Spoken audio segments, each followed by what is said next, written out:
प्रश्न इस विषय के ऊपर उठकर खड़े हुए हैं कि जो सीएजी रिपोर्ट्स थी, आपको पता है कि सरकार के आर्थिक आय व्यय का मूल्यांकन CAG comptroller and auditor general के द्वारा किया जाता है, राज्यों में भी और केंद्र में भी। मगर यह एक बड़ी विचित्र बात है कि स्वघोषित कट्टर ईमानदार एक संवैधानिक व्यवस्था के द्वारा अपने सरकार के कार्यों की आर्थिक समीक्षा को न सिर्फ होने देते नहीं देते, नकारते हैं और सदन के पटल पर रखना नहीं चाहते हैं।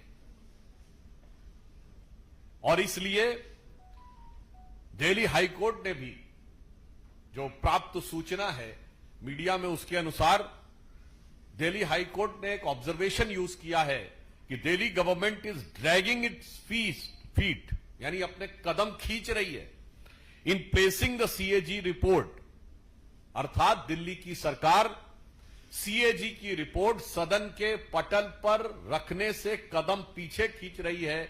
यह दुर्भाग्यपूर्ण है। The exact word is the Delhi government is dragging its feet in placing the CAG report is unfortunate. तो मुझे लगता है कि अब यह बात और भी स्पष्ट हो जाती है कि दुर्भाग्यपूर्ण स्थिति सिर्फ विकास कार्यों में नहीं दिख रही है। दुर्भाग्यपूर्ण स्थिति सिर्फ पर्यावरण में, सड़कों पे, जल भराव में और सरकारी व्यवस्थाओं में ही नहीं दिख रही है, संवैधानिक व्यवस्था में भी अब यह दुर्भाग्यपूर्ण स्थिति दिखने लगी है। इससे पूर्व करीब अक्टूबर के महीने से लेकर आज तक तकरीबन 1 दर्जन सीएजी की रिपोर्ट्स हैं, जो आर्थिक समीक्षा की रिपोर्ट्स हैं दिल्ली सरकार की, जिसे कि दिल्ली के विधानसभा के पटल पर नहीं रखा गया है, जिसको लेकर प्रश्न पूछे गए हैं और न्यायालय के द्वारा भी यह प्रश्न उठाए गए। और बहुत मजेदार बात यह है कि स्वघोषित कट्टर ईमानदार के द्वारा संचालित सरकार में दिल्ली के विधानसभा सेक्रेटेरिएट ने 11 जनवरी को, इसी 11 जनवरी 2025 को यह कहा है, there is no use of tabling the reports, यानी कोई आवश्यकता नहीं है रिपोर्ट्स को टेबल करने की। जबकि हमारे 7 विधायकों ने इस विषय को लेकर लिखित प्रतिवेदन विधानसभा अध्यक्ष को दिया कि जो जो सरकार की आर्थिक समीक्षा की रिपोर्ट्स आ रही हैं उन्हें सदन के पटल पर क्यों नहीं रखा जा रहा है। मगर मैंने कहा ना, स्वघोषित कट्टर ईमानदार अपनी सरकार की आय व्यय का लेखा रखने को आवश्यक नहीं मानते, जबकि न्यायालय उसको दुर्भाग्यपूर्ण मान रहा है। इससे यह साफ हो जाता है कि ये एनार्किस्ट तो है ही, यह आपदा तो थी ही, आर्थिक आपदा भी है, राजनीतिक आपदा भी है, विकास की आपदा के साथ साथ अब आम आदमी पार्टी की सरकार में संवैधानिक आपदा भी है। Their anarchist character is now pervading in the constitutional institution and constitutional procedures which are very much required for proper functioning of a government. आप स्वयं सोचिए, यदि सरकार की आर्थिक आय व्यय की समीक्षा को सार्वजनिक ही नहीं करना चाहेगी सरकार, तो क्या यह अपने आप में एक बहुत बड़ी संवैधानिक चुनौती नहीं है? और मजे की बात यह है कि जो अपनी सीएजी रिपोर्ट सदन के पटल पे नहीं रखते, वो हर बात पे आके सवाल पूछते हैं। सरकार आपकी है, मुख्यमंत्री आपकी हैं। वैसे तो मेरे विचार से अस्थायी मुख्यमंत्री नहीं, सरकार ही अस्थायी है, जो कि अब चंद दिनों की मेहमान है। परंतु उसके बाद आप आकर सवाल नहीं पूछते, सवाल ही पूछते रहते हैं, जवाब नहीं देते। चलिए, राजनीतिक जवाब मत दीजिए, वो तो आपकी स्टाइल ऑफ फितरत समझते हैं कि आकर अनेक प्रकार के अनर्गल आरोप और आक्षेप लगाना आम आदमी पार्टी की फितरत है। परंतु मैं आपसे कहना चाहता हूं, जो आपकी संवैधानिक अपरिहार्यता है, जो आपका संवैधानिक कर्तव्य है, उसका आप जवाब देने से कब तक बचने का प्रयास करते रहेंगे, यह मैं केजरीवाल जी से पूछना चाहता हूं। और मुझे लगता है कि यह संगति का असर भी हो सकता है। जैसे जब से ये लोग कांग्रेस के साथ गए थे, तो भले ही साथ में गए, अलग हो गए, मगर वायरस तो साथ में लेके आ ही गए। तब ये लोग आरोप लगाते थे ना कि कांग्रेस में पीएम तो है पर एक सुपर पीएम भी है। तो आज वही रोग इनके अंदर आ गया, एक सीएम तो है, एक सुपर सीएम भी है। तो जैसे डॉक्टर मनमोहन सिंह ने कभी सदन के पटल पे बोला था, जब उनसे जवाब पूछे जाते थे कि 100 जवाबों से अच्छी है मेरी ये खामोशी, जिसने न जाने कितने सवालों की आबरू रख ली, मगर ये तो खामोश रहने वाले हैं ही नहीं, ये तो हल्ला मचाने वाले हैं। तो मुझे लगता है कि आज केजरीवाल जी जो करने का प्रयास कर रहे हैं, वो शायद ये कहने का प्रयास कर रहे हैं कि 100 जवाबों से अच्छा है मेरा ये बवाल, जो रोज आकर कुछ ना कुछ बोलना शुरू कर देते हैं। 100 जवाबों से अच्छा है मेरा ये बवाल, ताकि आर्थिक घोटाले के हर पहलू से बचते रहे केजरीवाल। तो इसलिए हम उनसे साफ साफ पूछना चाहते हैं कि आम आदमी पार्टी जवाब दे कि उसने अनेकानेक सीएजी की रिपोर्ट्स क्यों नहीं सदन के पटल पर रखी हैं, और यदि उनके सेक्रेटेरिएट ने लिख के दिया है कि it is of no use, तो कृपया वो आके साफ स्पष्ट करें कि संवैधानिक अपरिहार्यता को पूरा करने न के पीछे नो यूज कहना, उसकी उपयोगिता न कहना कि आपने को संविधान से ऊपर समझना है या नहीं। आप सीएम से ऊपर तो अपने को समझ रहे हैं, ये समझ सकते हैं, पर अब लग रहा है आप अपने को संविधान से भी ऊपर समझ रहे हैं। धन्यवाद।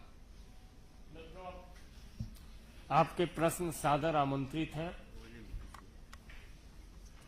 मोहित भट्ट।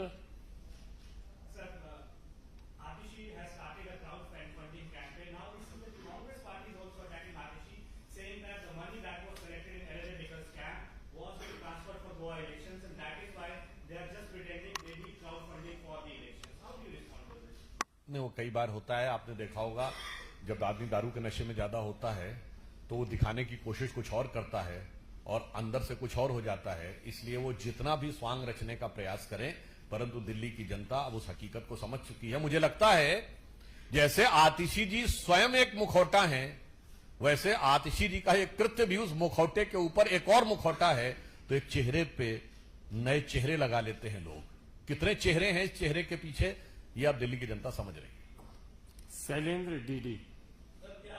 दिल्ली सरकार के पास, आम आदमी पार्टी सरकार के पास ये शक्ति है कि वो सीएजी की रिपोर्ट टेबल करने से मना कर सकती है, जैसा कि सचिवालय ने कहा कि कोई जरूरत नहीं है। तो क्या इससे बाहर जाकर ये सब करने का एक प्रयास है, या फिर कोई डर है आम आदमी पार्टी में कि कलई खुल जाएगी?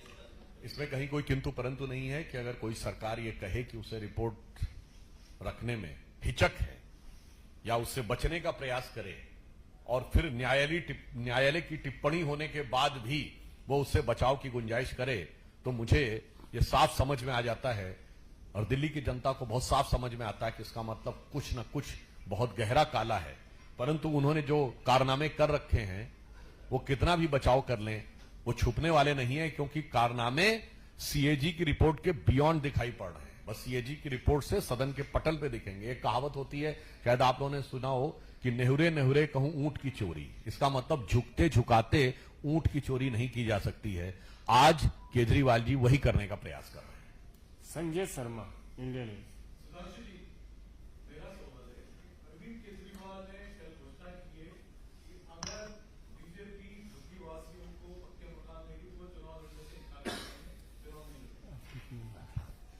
अब बताइए, इनकी घोषणा क्या कहा जाए तो शुरू में कहे थे हम राजनीति में नहीं आएंगे, जमुना साफ, हम चुनाव नहीं लड़ेंगे, सारी संसद चोर है, गाली गलौज की भाषा दिए थे, फिर बच्चों की कसम भी खा लिए थे। मतलब समझ में नहीं आता है कि इनकी किसी बात पर भरोसा करना चाहिए क्या। तो मुझे लगता है कि जब वो इस प्रकार की भाषा बोलते हैं तो वो स्वयं अपने अतीत को स्मरण करने लगते हैं। और राजनीति में यदि आज क्राइसिस ऑफ क्रेडिबिलिटी उत्पन्न हो गई है, अविश्वसनीयता का संकट, तो उसके मूर्तिमान स्वरूप श्री अरविंद केजरीवाल है। If there is an perception in the people that there is a crisis of credibility in politics, then the embodiment of that crisis of credibility is nothing but Shri Kejriwal himself. Amod Rai, TV9।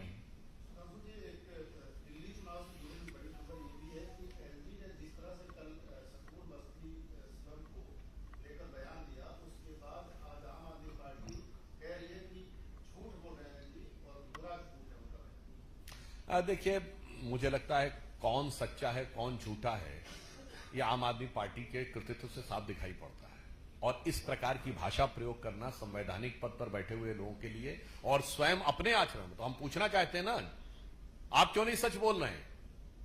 CAG की report रख दीजिए, ये तो आपका constitution requirement है, और नहीं है तो आप आकर बोल दीजिए। आप यही देखिए, सच और झूठ में तो एक ही बात कहना चाहूंगा, ये भारत के इतिहास के इकलौते सरकार है जिसने एक शराब घोटाला किया और फिर ये कहा कि नहीं हमारी नीति तो एकदम सही थी, और फिर उसके बाद उसको विड्रॉ भी कर लिया। अच्छा, विड्रॉ कर लिया तो बात खत्म कर देनी चाहिए।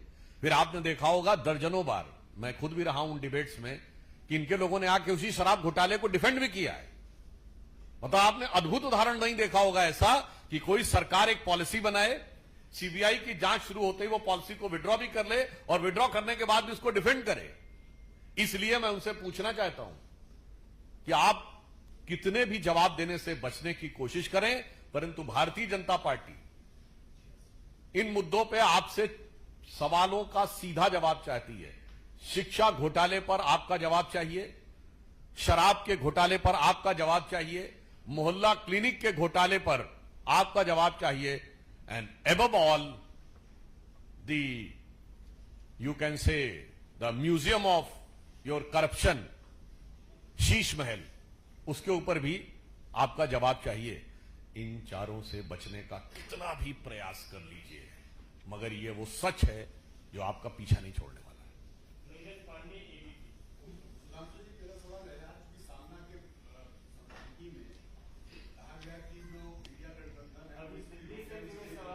दिल्ली वाले कंप्लीट हो जाएं फिर ले लेते हैं, इस विषय के संदर्भ में जो हो वो ले लेते हैं। दिल्ली से जुड़ा किसी का सवाल शैलेंद्र। एक रिपोर्ट आई है जिसमें कहा है कि 2024 में तो मोहल्ला क्लिनिक उसमें जो दवाइयों की कमी थी वो काफी देखी, तो 28% कमी आ गई वहां जो लोग जाते थे इलाज के लिए। हाँ, ये मीडिया में आज ये रिपोर्ट आई है कि 2023 के मुकाबले 2024 में 28% कमी आई है, और उसका कारण ये माना जा रहा है कि लोगों को लगता है कि वहां की गुणवत्ता और दवाइयों की गुणवत्ता उन्हें संदिग्ध लगती है। पूर्व में भी आपको याद हो एक रिपोर्ट ऐसी आई थी कि एक जगह पे तो मोहल्ला क्लिनिक में 539 लोगों का एक दिन में डिस्पोजल हुआ था, जबकि मोहल्ला क्लिनिक का समय है 9 बजे से लेकर 1 बजे तक, अर्थात 4 घंटे मिनट होते हैं 240 मिनट।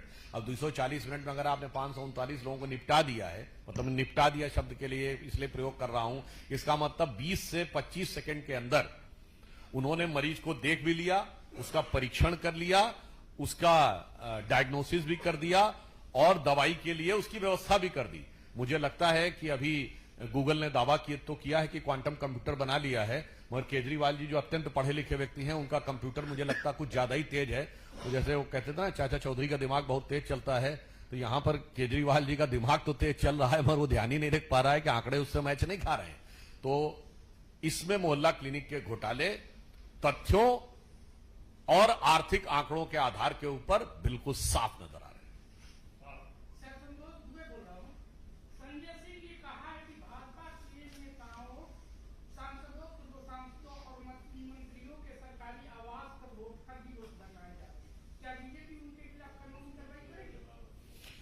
देखिए, बड़ी मजेदार बात यह है कि घुसपैठ के ऊपर अभी तक जवाब न देने वाले लोग, जिन्होंने ऐलानिया, उनके विधायकों का लेटर हेड अवेलेबल है, मोहिंदर गोयल जी का और एक मामले में जय भगवान जी का, यानी विधायक। और एक और बात कह दूं, याद करिए मनीष सिसोदिया डिप्टी सीएम थे, उनके बाकायदा टीवी पे बोला शाहीन बाग मेरे दिल में है।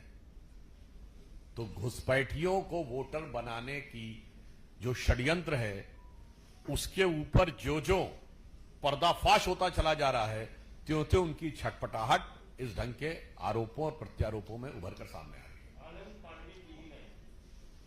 सर, दिल्ली से हटके है, डॉलर के मुकाबले रुपया जो है 86 पैसे से नीचे आ गया है, सेंसेक्स 800 पॉइंट नीचे गिर गया है और 4.5 लाख करोड़ डूब गए देश को। कांग्रेस का सवाल उठा रही है। पहले नीरज जी का सवाल था। नहीं, ये भी जवाब देते हैं। सर, मेरा सवाल है कि आज मुझे रोजाना संपादकीय में एक लेख है, उसमें कहा गया कि इंडिया गठबंधन और महाविकास अघाड़ी जिस उद्देश्य से बना है वो बिल्कुल खत्म हो गया है, निस्तेज हो गया है, निष्क्रिय हो गया है। दूसरी तरफ आज प्रधानमंत्री नरेंद्र मोदी जम्मू कश्मीर में है और वहां उन्होंने बिल्ला में उनकी बड़ी तारीफ की, उन्होंने कहा कि 2 बातें आपने पूरा कर दिया है। तीसरा वादा जो रियासत बनाने हां, मैं इस रूप में देखता हूं कि प्रधानमंत्री श्री नरेंद्र मोदी जी ने जिस प्रामाणिकता के साथ और जिस दक्षता के साथ, by which credibility and by which dexterity he has perform, तो मेरा मानना है कि कोई भी व्यक्ति यदि राजनैतिक पूर्वाग्रह और दुराग्रह से हटकर देखेगा तो वो प्रशंसा ही करेगा, प्रशंसा के अतिरिक्त कुछ नहीं कर सकता। तो मैं मानता हूं कि वो एक ऑब्जेक्टिव एनालिसिस है, क्योंकि हो सकता है उमर अब्दुल्ला जी अभी तक सरकार में नहीं थे।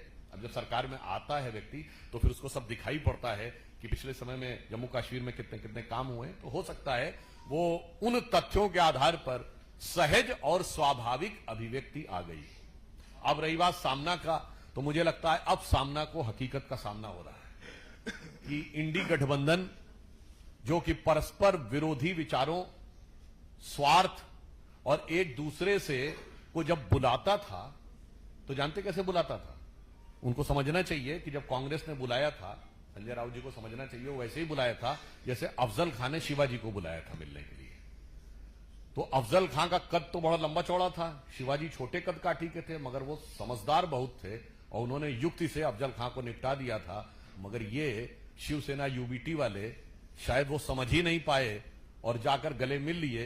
अब गले मिलने के बाद उन्हें समझ में आ रहा है कि गला दब रहा है, तो इसलिए उस दबे हुए गले की छटपटाहट इन भाषाओं में, इन वाक्यों में उभर कर सामने आ रही है। आज डॉलर, भैया बहुत बढ़िया आपने बात कही है। कांग्रेस वालों से मैं पूछना चाहता हूं, मेरे भाई, किस जमाने में आप जी रहे हो? मैं जस्ट पहले एक सेंटेंस कोट करता हूं। अभी आपने देखा कि अमेरिका से बयान आया था कि अगर डी डॉलराइजेशन करने का प्रयास होगा तो अमेरिका उसे एक्सेप्ट नहीं करेगा। दुनिया बदल रही है, अब डॉलर के बियॉन्ड इकोनॉमी जा रही है। मैं चैलेंज करके पूछता हूं, आज तक बताएं कभी पिछले 50-60 साल में डी डॉलराइजेशन का इश्यू आया हो? आज हमारा सबसे बड़ा फॉरेन एक्सचेंज का जो इंपोर्ट है वो ऑयल में होता है, जिसका सबसे बड़ा हिस्सा हम रशिया से कर रहे हैं, रूपी रूबल में। इसीलिए भारतीय करेंसी यूरो के मुकाबले मजबूत है, स्टर्लिंग पाउंड के मुकाबले मजबूत है, जापानीज येन के मुकाबले मजबूत हो रही है, सिंगापुर डॉलर के मुकाबले मजबूत है और चाइनीज करेंसी के मुकाबले मजबूत है। डॉलर की अपनी कुछ समस्याएं हैं और फिर भी मैं ये चूंकि चीन के प्रति बड़ा अनुराग है ना इन पे, तो इनको बताना चाहता हूं, जब आपकी सरकार थी 2013 में, तो जो चाइना का फॉरेन का जो रिजर्व था उसमें फॉरेन ट्रेड 84% होता था डॉलर में। अब चाइना कर रहा है 44% डॉलर में, भारत करता था 100% डॉलर में। अब हम मेजर हिस्सा बगैर डॉलर के कर रहे हैं। तो मैं उनसे कहना चाहूंगा, अमा मियां, वो जमाने चले गए जब रुपया डॉलर की लैला हुआ करता था, मतलब एक बेत पड़ता था और निशान यहां पड़ जाता था, विकैरियस इफेक्ट जिसे आप अंग्रेजी में कहते हैं। मगर कांग्रेस वाले उस विकैरियस इफेक्ट से आज तक नहीं निकल पा रहे हैं। एक बयान अमेरिका में आता है और इनकी पीठ के ऊपर वो बेत छपा हुआ नजर आ जाता है। तो थोड़ी नई आर्थिक परिदृश्य को समझने का प्रयास करें।